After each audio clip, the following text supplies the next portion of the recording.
Hello കൂട്ടുകാരെ, മലയാളി മോമിലേക്ക് നിങ്ങൾക്ക് വീണ്ടും സ്വാഗതം. വീട് ഓർഗനൈസ് ചെയ്യുന്ന ചാലഞ്ചിൻ്റെ 5ാമത്തെ ദിവസത്തെ വീഡിയോ ആയിട്ടാണ് വന്നിരിക്കുന്നത്. ഇന്നത്തെ നമ്മുടെ ടാസ്ക് ക്ലീനിങ് ഐറ്റംസ് ഒതുക്കി വയ്ക്കുക എന്നുള്ളതാണ്. നമ്മൾ എവിടെയാണ് ക്ലീനിങ് ഐറ്റംസ് ഒതുക്കി വെച്ചിരിക്കുന്നത്? ഷെൽഫ്, അതാണ് നമ്മൾ ഒതുക്കേണ്ടത്. ഞാൻ ഈ സിങ്കിൻ്റെ താഴ്ഭാഗത്തുള്ള ഈ ഒരു ഷെൽഫിലാണ് ക്ലീനിങ് ഐറ്റംസും അതിന് വേണ്ടി എല്ലാം ഒതുക്കി വെച്ചിരിക്കുന്നത്.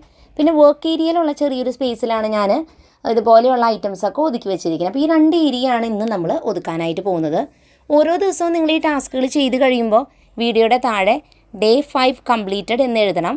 ഇതിന് മുൻപത്തെ ടാസ്കുകൾ എല്ലാവരും മറക്കാതെ ചെയ്യുകയും അതിൻ്റെ താഴെയും കമൻറ്റ് ചെയ്യാൻ മറക്കരുത്. നമ്മുടെ ഫസ്റ്റ് ടാസ്ക് ഈ ഒരു സിങ്കിൻ്റെ താഴെയുള്ള ഷെൽഫാണ്. അത് ആദ്യം നമുക്കൊന്ന് ക്ലീൻ ചെയ്യാം. ഇനി ഈ ഷെൽഫിൻ്റെ ഉള്ളിലൊരു മെയിൻ പ്രോബ്ലം, സിങ്കിൻ്റെ താഴെ എന്താണെന്ന് വെച്ചാൽ ഭയങ്കരമായിട്ട് ഈർപ്പം വരുന്ന ഒരു ഏരിയയാണ്. ഒരു നനവ് പോലെ ഉണ്ടായിരിക്കും. പ്രത്യേകിച്ച് ബാത്റൂമിൻ്റെ തൊട്ട് സൈഡിലാണ് ഈ ഒരു സിങ്ക് വരുന്നത്. അതിൻ്റെ താഴെ ആയതുകൊണ്ട് തന്നെ ഈർപ്പം വരാനുള്ള സാധ്യതയുണ്ട് സിങ്കിൻ്റെ അടിയിലുള്ള ഷെൽഫുകളിൽ. അപ്പോൾ നമ്മളെപ്പോഴും സിങ്കിൻ്റെ ഈ ഒരു വാതിൽ വെക്കുന്ന സമയത്ത് അതിന് ഹോൾസ് പോലെ ഉള്ള മോഡൽ ഗ്രില്ല് വെച്ച് കൊടുക്കണം. കണ്ടില്ലേ, നിങ്ങൾക്ക് വാതിൽമ കാണാം, ഒരു സിൽവർ കളർ ഇത്. അതിൽ കൂടെ എയർ പാസ് വരുമ്പോൾ അത്യാവശ്യം ഈർപ്പം കുറഞ്ഞു കിട്ടും. എന്നാലും ഈർപ്പം അതിൻ്റെ ഉള്ളിൽ ഇങ്ങനെ നിൽക്കും. അപ്പോൾ അതുകൊണ്ട് തന്നെ അതിൽ വെക്കുന്ന ഐറ്റംസും ഒക്കെ ഇങ്ങനെ ഒരു കറുത്ത കുത്തുകളൊക്കെ വരാനായിട്ട് സാധ്യതയുണ്ട്. അപ്പോൾ അതുകൊണ്ട് നമ്മളൊന്ന് വൃത്തിയാക്കാൻ വേണം. മാത്രമല്ല, ഈ ഒരു ഷെൽഫ് കുറച്ചും കൂടി വൃത്തിയായിട്ടിരിക്കാൻ എനിക്ക് തോന്നിയത് ഇതിൻ്റെ ഉള്ളിൽ വാൾപേപ്പർ ആ ചുമരുകൾ ഒട്ടിച്ചു കൊടുത്താൽ കറുത്ത കളറിലുള്ള ചുമരിൽ വരുന്ന അടയാളങ്ങളും കാര്യങ്ങളൊക്കെ ഒരു പരിധിവരെ കുറയ്ക്കാൻ പറ്റും. കാണാനൊരു വൃത്തിയും തോന്നും. അപ്പോൾ വാൾപേപ്പർ ചുമരുമ്പോൾ ഞാൻ ഓൾറെഡി ഒട്ടിച്ചിട്ടുണ്ടായിരുന്നു. ഇനി അതിൻ്റെ ഷെൽഫിൻ്റെ ഉള്ളിൽ പ്ലാസ്റ്റിക് ഷീറ്റുകൾ ഇട്ട് കൊടുക്കുക. എന്തെങ്കിലും കവറുകൾ കട്ട് ചെയ്തിട്ട് കൊടുക്കാം. ഷെൽഫ് ലൈനറിന് മറ്റും വാങ്ങാൻ കിട്ടുന്നുണ്ട്, അങ്ങനെ എന്തെങ്കിലുമൊക്കെ ഇടാം. ഇല്ലെങ്കിൽ ഇതുപോലെയുള്ള വലിയ പാക്കറ്റുകൾ കിട്ടുന്നത് കട്ട് ചെയ്തിട്ട് കൊടുത്താൽ മതി.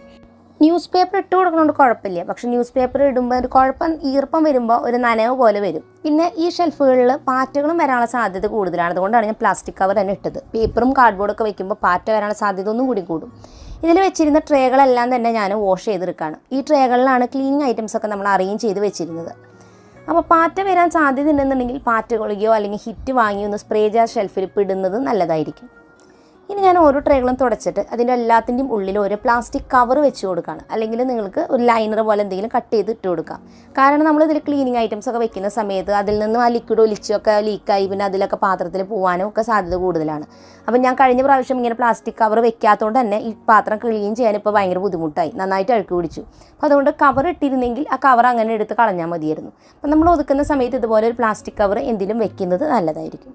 ഇനി ഞാൻ ക്ലീനിങ് സൊല്യൂഷൻസ് അല്ലാതും ഓരോ ട്രേകളിലായിട്ട് അറേഞ്ച് ചെയ്ത് വെച്ചിരിക്കുകയാണ്.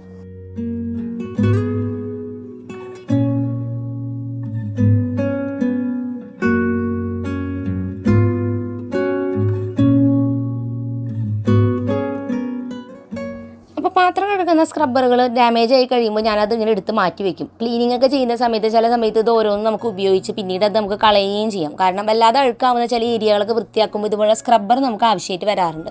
അതുപോലെ പഴയ ടൂത്ത് ബ്രഷുകളും പലപ്പോഴും ക്ലീനിങ് സമയത്ത് നമുക്ക് ഉപകാരപ്പെടാറുണ്ട്. അപ്പോൾ അതെല്ലാം തന്നെ ഞാൻ ഈ ഒരു ട്രേകളിൽ എടുത്ത് വെച്ചിട്ടുണ്ട്. ഇനി ഓരോ ഐറ്റംസ് ആയിട്ട് നമുക്ക് തിരിച്ച് വയ്ക്കാം. ഞങ്ങൾ സാധാരണ ഹാൻഡ് വാഷ് ഇങ്ങനത്തെ വലിയ ബോട്ടിൽ ആമസോണിൽ നിന്ന് വാങ്ങി ഉപയോഗിക്കുന്നത്. കാരണം അത് നമുക്ക് വില കുറവാണ്, മാത്രമല്ല നല്ല ക്വാണ്ടിറ്റിയും കിട്ടുകയും ചെയ്യും. ഇതുപോലെയുള്ള സ്പ്രേ ബോട്ടിലുകൾ ഞാൻ കിട്ടുന്നതൊക്കെ സൂക്ഷിച്ച് വെക്കാറുണ്ട്. ഗ്ലാസ് ക്ലീനറിൻ്റെ ആയാലും എന്തിൻ്റെ ഒക്കെ ആയാലും നമുക്കിത് പല പർപ്പസിന് ഉപയോഗിക്കാനായിട്ട് പറ്റും. പല ടൈപ്പ് ക്ലീനറുകൾ ഉണ്ടാക്കുമ്പോൾ വെക്കാം. അതുപോലെ തന്നെ ചെടികൾക്ക് മരുന്നടിക്കാൻ ഇങ്ങനെയൊക്കെയുള്ള ആവശ്യങ്ങൾക്ക് ഉള്ള സ്പ്രേ ബോട്ടിൽസ് സൂക്ഷിച്ച് വെച്ചിട്ടുണ്ട്. ഇനി നമ്മൾ നേരത്തെ അറേഞ്ച് ചെയ്ത ട്രേകളെല്ലാം തന്നെ ഒതുക്കി വെക്കാം.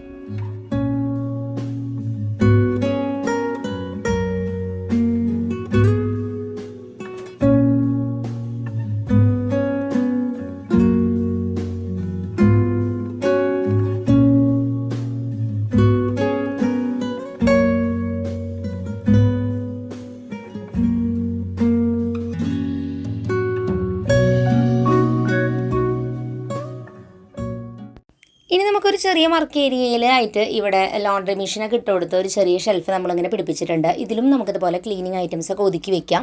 അപ്പോൾ നമ്മൾ എപ്പോഴും ശ്രദ്ധിക്കേണ്ടത് ഇങ്ങനത്തെ ഐറ്റംസ് എല്ലാം ഒരു സ്ഥലത്താണെങ്കിൽ നന്നായി എടുക്കാൻ കുറച്ചും കൂടി ഈസി ആയിരിക്കും. ബാത്റൂം ക്ലീനിങ് ഐറ്റംസും അങ്ങനത്തെ ഒക്കെ അതായത് ബാത്റൂമിൽ വെച്ചാൽ മതി. അതല്ലാത്ത പല ഐറ്റംസൊക്കെ ഉണ്ടാവുമല്ലോ, അതെല്ലാം തന്നെ ഇങ്ങനെ ഷെൽഫിലാക്കിയിട്ട് ഒരുമിച്ച് വെക്കുകയാണെങ്കിൽ കണ്ടുപിടിക്കാനും എളുപ്പമാണ്. എല്ലാം പല പല സ്ഥലത്ത് വയ്ക്കുമ്പോൾ ഒരാവശ്യ നേരത്തെ ഇതൊന്നും നോക്കിയാൽ കിട്ടില്ല, വീണ്ടും നമ്മൾ മേടിച്ച് നമ്മുടെ പണം നഷ്ടമാവും. അതുകൊണ്ടാണ് നമ്മൾ വീട് ഒതുക്കി വെക്കുമ്പോൾ എപ്പോഴും നല്ലതാവുന്നതിൻ്റെ ഒരു കാര്യം. കാരണം ആവശ്യമുള്ള സാധനം പെട്ടെന്ന് കിട്ടും. ലോണ്ടറി ഏരിയയിൽ തന്നെയാണ് നമ്മുടെ ക്ലീനിങ്ങിന് വേണ്ടിയുള്ള ടൂൾസും കാര്യങ്ങളൊക്കെ വെച്ചിരിക്കുന്നത്. അപ്പോൾ അതിനായിട്ട് ഇങ്ങനെ ചുമരുമ്മ ഒരു ഓർഗനൈസർ പിടിപ്പിച്ചിട്ടുണ്ട്. അതുമ്മയാണ് നമ്മുടെ ചൂലും അങ്ങനത്തെ ഐറ്റംസൊക്കെ വെച്ചിരിക്കുന്നത്. അപ്പോൾ ഇതിങ്ങനെ വെക്കണമെന്നൊന്നുമില്ല, നമുക്ക് ഹുക്ക് എന്തെങ്കിലും അടിച്ചിട്ട് ചുമരുമ്പ് വെച്ചാൽ അതുമ്മേ ഹാങ് ചെയ്ത് കൊടുത്താലും മതി. ഇങ്ങനെ ഹാങ് ചെയ്ത് വെച്ചാൽ അതെല്ലാം ഒരു സ്ഥലത്ത് ഉണ്ടായിരിക്കും, വൃത്തിയായിട്ട് അതിരിക്കും. അപ്പോൾ ഇങ്ങനത്തെ ഐറ്റം വാങ്ങണമെങ്കിൽ ഇത് വാങ്ങാം. ഞാനിപ്പോൾ ഇതൊരു 8 കൊല്ലമൊക്കെ ആയിട്ട് ഉപയോഗിക്കുന്നു, കേടൊന്നുമില്ല. പക്ഷേ ഇത് ഇൻവെസ്റ്റ് ചെയ്യണമെങ്കിൽ നിങ്ങൾക്ക് ഇങ്ങനെ ഹുക്ക് പിടിപ്പിച്ചാലും മതി.